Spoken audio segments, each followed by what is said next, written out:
Is there a maximum to borrow? No. The bigger the amount of money you need, the easier it is to find a lender for you. The bigger your company, it's usually the easier to assess risk, because usually if you're that big, you have many years of financial data for us to review. You have a proven business model. You have a proven trend of revenues. We've seen how you have operated before the pandemic, during the pandemic, and how you're recovering after the pandemic. So it's actually much easier if you need a lot of money, because we just have a lot of data to analyze and assess the risk. It's an easier decision for all parties. In 2022, we raised 100 million US dollars for a company that was based in Asia. And they had an opportunity that was expanding to another country, their business.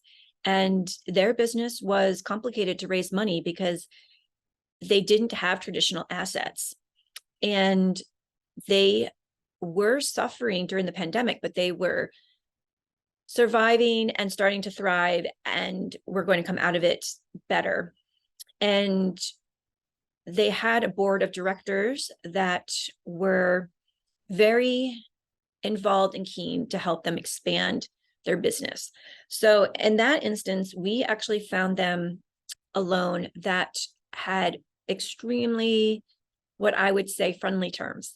I think the loan, if I remember, it was a 12-year loan. So they had 12 years to pay it back. And we set up a different way for them to use collateral for their loan, since they didn't have traditional assets.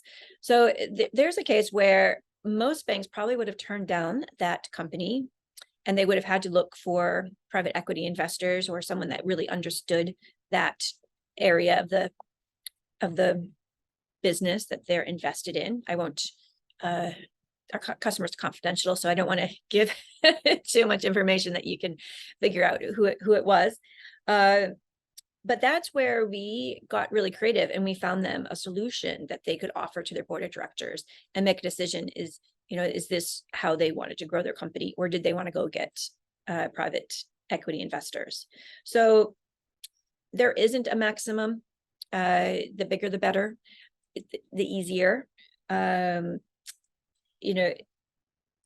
the traditional banks like Chase or Wells Fargo, I like to use those as examples, because our customers have gone to them in the past and struggled because they don't fit the parameters that those banks are looking for. They tend to be very conservative. So even if you're looking for a lot of money, you could easily get turned down by the bigger banks, or you could be given a loan, but the terms are not friendly.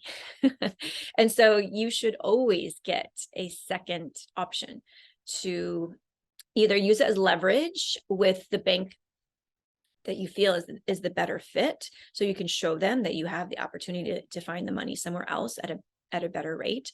But you should always have a backup option, because you never know what's possible.